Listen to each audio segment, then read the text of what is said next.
कटकर सेउली ग्राम को माँ ग्राम देवती पीठ ए माँ ग्राम देवती पीठरे आम जानिले किसी मालिका तत्व रही किसी गुप्तरे रही पीठरे कौन मालिका विषय गुप्तरे अच्छी से विषय आम आलोचना करवा आज कलिजुग विषय मालिका अनुसार आमर ये पीठ हूँ अन्नपूर्णा पीठ जहाँकि जाईफुल मालिकार लेखा अच्छी कालिया बोधा जोगरा जिते खंड ज्ञानी होइबे धरा जाईफुल पचारि सारला ये हूँ से पीठ ये परीक्षा देवी सारला मंडल नंदीगढ़ राज्य में परीक्षा क्षेत्र इथु जदि परीक्षा पास कर यही स्थान में बस माँ अन्नपूर्णा तुमको अन्न परसिबे महापुरुष लिखिले अरे चहटी बोलिया तू चारि रे विषायक चढ़ा तीन सुन तही जेते लाठिक चढ़ी जाऊ घोर कली दड़ी देवा मिशी अछूत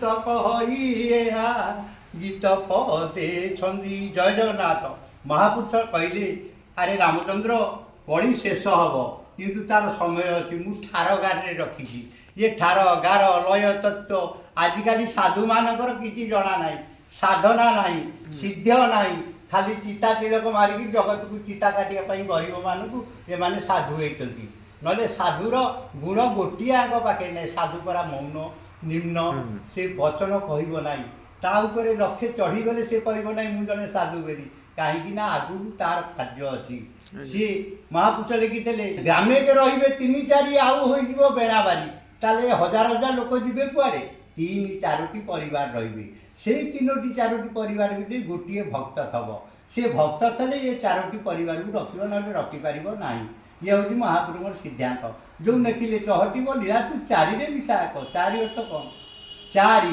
एक मिसेला 5 चढ़ा तीन सुन 3टा सुन चढ़ेले 5 रहा 5000 वर्ष महापुरुष लिखिले 5000 वर्ष जो दिन भोग हो कली शेष होगा आमर जो महाबात्या आरंभ है सेतबे सत्यर प्रभाव आसीगला मिथ्यार प्रभाव पाई ये ठारू अनेशत बात्या ठारू आमको सब प्रकार विपद से पकई पकई गला से महापुरुष टे गुप्त लिखिले कौन लिखिले उत्तरू साजिब दक्षिणे गाजिब पूर्वे न रे कई झाड़ बाड़ धरी जेतिक रे कूल को बिहन से वर्तमान प्रथम अनेशत बात्या पूर्व दिग बाड़े देला वर्तमान पश्चिमांचल देख हाड़माड़ हो जाऊँगी साढ़े संसार हो सबू सांसद मैंने यही पूर्वखंड सारला दिगू पलि आसवे सेंटर दिगू 3टा स्थान अच्छी 3टा स्थान में साधु मान रे बलराम निजे सीटी रखिए साधु मान कई रखार कथा ना जार बल बसी बसुद्रमा सभा जाज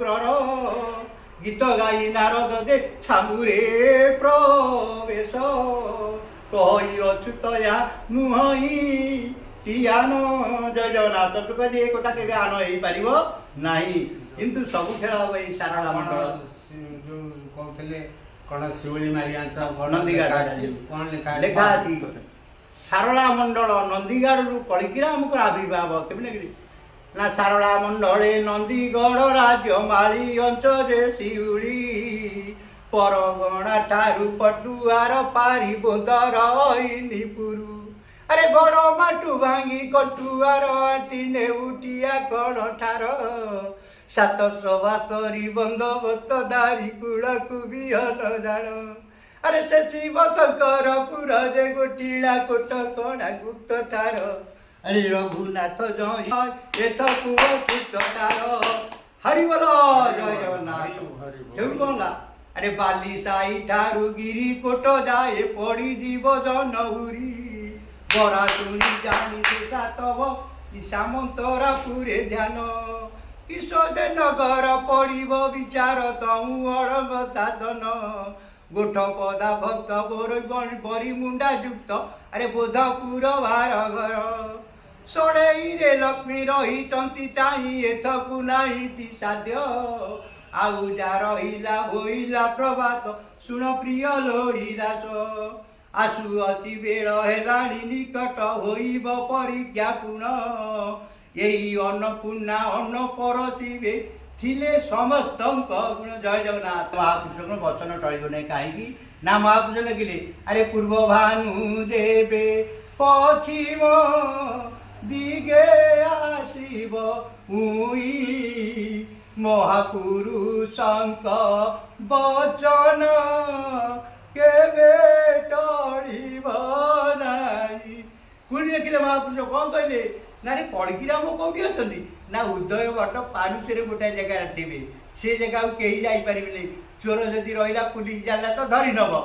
ସେଇଟା ଚୋର ଗୋଟିଏ ସ୍ତମ୍ଭ ନିମ୍ନା ଦେଇଛନ୍ତି କାହାକୁ ନା ଉଦୟ ବଟ ପାରୁଷରେ ଅଛନ୍ତି। ସେ ସ୍ଥାନ କୋଉଠି ନା ରେ ଆଗେ ରାମ ଚଣ୍ଡୀ ପଛରେ କାଳି, ସେ ସ୍ଥାନ ଗୋଟିକ ଦେଖିବ ଚଳି।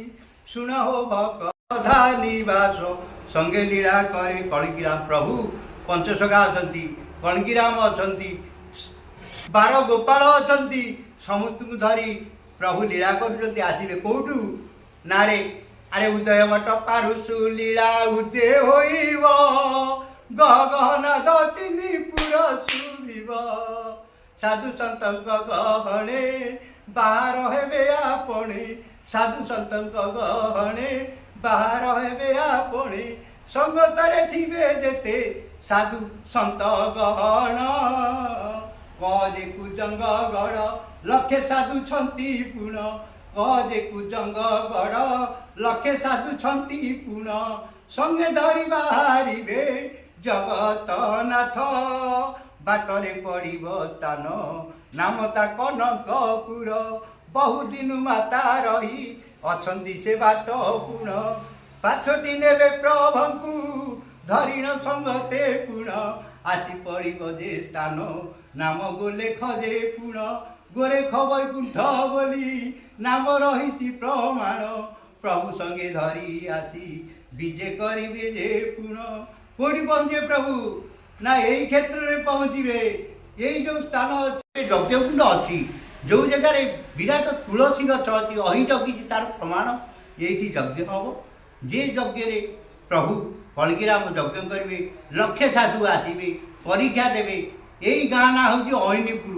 ଏଇ ଜାଗାରେ ଯିଏ ବସିବ ଯେଉଁ ସାଧୁ ତା ଦେହରେ ମଣ୍ଡନତା ନଥିବ, ଯାହାକି ଅଇନା ଦେହରେ ଦେଖିଲେ ଚକଚକ ଦେଖାଯାଉଥିବ, ତାହେଲେ ଅନ୍ନପୂର୍ଣ୍ଣା ଏଠି ତାକୁ ଅନ୍ନ ଦେବେ, ନହେଲେ କାଳିଆ ବୋଲା ଯିବେ ସିଧା ପରୀକ୍ଷା ନ ଦେଇପାରିଲେ। ପ୍ରଭୁ ଏହି ତାଙ୍କର ଲୀଳା ଆମ ଶାରଳା ଷୋଳମଣ୍ଡଳର ଏ ହେଉଛି କ୍ଷେତ୍ର, କିନ୍ତୁ ତାକୁ ଆମେ କେହି ଜାଣୁନାହିଁ କି ମନ ଭିତରେ ଧ୍ୟାନ ନାହିଁ କି ଆଣିପାରୁନାହୁଁ। ନାଇଁ, ମା ଅନ୍ନପୂର୍ଣ୍ଣାଙ୍କ କ୍ଷେତ୍ରରେ ଆଜ୍ଞା। ଯେଉଁ ଗୁପ୍ତ ତଥ୍ୟ ରହିଯାଇଥିଲା ଆଜ୍ଞା। ତାହା ଆପଣଙ୍କ କହିବା ଅନୁସାରେ ଏଇ ରୂପରେ ଆଗକୁ କିଛି ଘଟିବାକୁ ଯାଉଛି। ଆଜ୍ଞା ମାଳିକା ବର୍ଣ୍ଣିତ ମାଳିକା ଅଛି। ବର୍ଣ୍ଣିତ। ବର୍ତ୍ତମାନ 2026 ମସିହାରେ ଆମେ ପହଞ୍ଚିଲୁ। ଆଜ୍ଞା ଆଗକୁ କ'ଣ ଘଟିବ ମାଳିକାରେ ତାହା ଆମେ ଜାଣିଛୁ, କିନ୍ତୁ ଆପଣ ମାଳିକା ପଢିଛନ୍ତି କହୁଛନ୍ତି, ଆପଣ ମାଳିକା ପଢିଛନ୍ତି। ଆଜ୍ଞା। ଆଚ୍ଛା, ଅଚ୍ୟୁତଙ୍କ ଥାର ଆଜ୍ଞା ଆରିଆର ଗାର, ଗାର।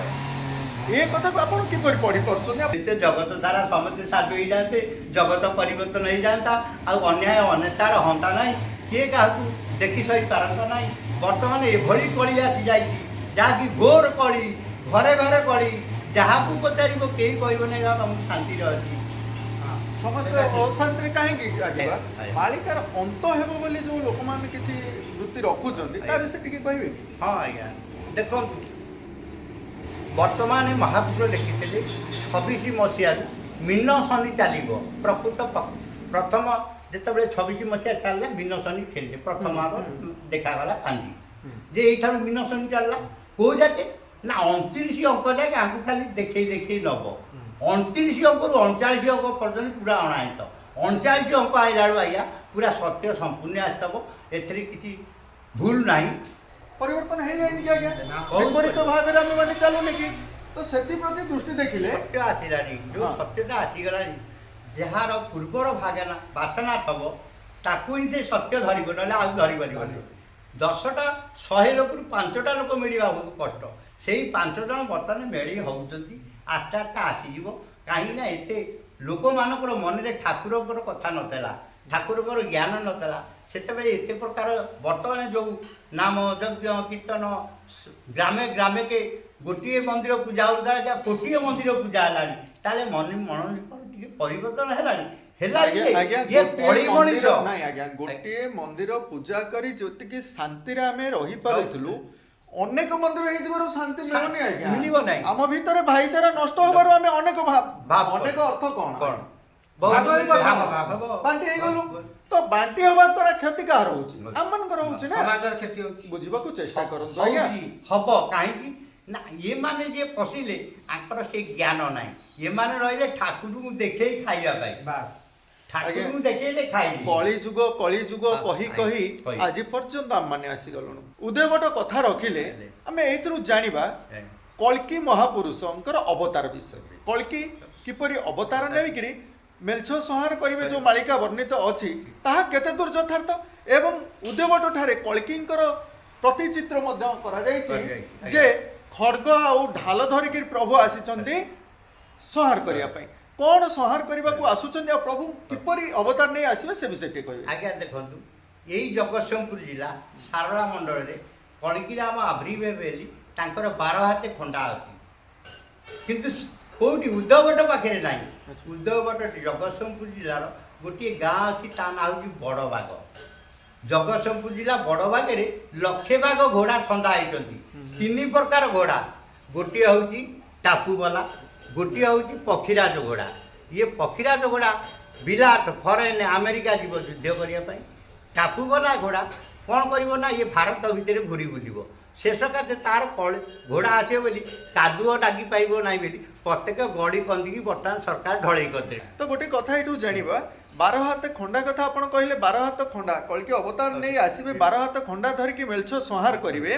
ସେ 12 ହାତ ଖଣ୍ଡାଟିଏ ସତ୍ୟରେ କ'ଣ ମେଲଛ କିଏ କୁକର୍ମ କରିଥାନ୍ତି, କୁକର୍ମୀ ମାନଙ୍କୁ ଆମେ ମେଲଛ କହିବା। ସେଇ ମେଲଛକୁ ସଂହାର କରିବା ପାଇଁ ପ୍ରଭୁ 12 ହାତ ଖଣ୍ଡା କାହିଁ ଧରିବେ? ପ୍ରଭୁଙ୍କର ମହିମା ତ ଏତେ ଅଛି, ସେ 12 ହାତ ଖଣ୍ଡା କ'ଣ ପାଇଁ ଧରିବେ? କାହିଁକି ନା ଦେଖନ୍ତୁ, 12 ହାତରେ ଖଣ୍ଡା, ଆଚ୍ଛା 12 ହାତରେ ଖଣ୍ଡା ଆସିଛନ୍ତି ଅସରେ, ଧରିଛନ୍ତି ଖଡ୍ଗ। ଖଡ୍ଗରେ ଲେଖା ଅଛି ଜ୍ଞାନ। ଆଜ୍ଞା ସେ ଖଡ୍ଗରେ ଜ୍ଞାନ ଲେଖା ଅଛି। ଯୋଉ ଢାଲଟିଏ ଧରିଛନ୍ତି ଯୁଦ୍ଧ କରିବା ପାଇଁ ସେଥିରେ ଧର୍ମ ଲେଖା ଅଛି।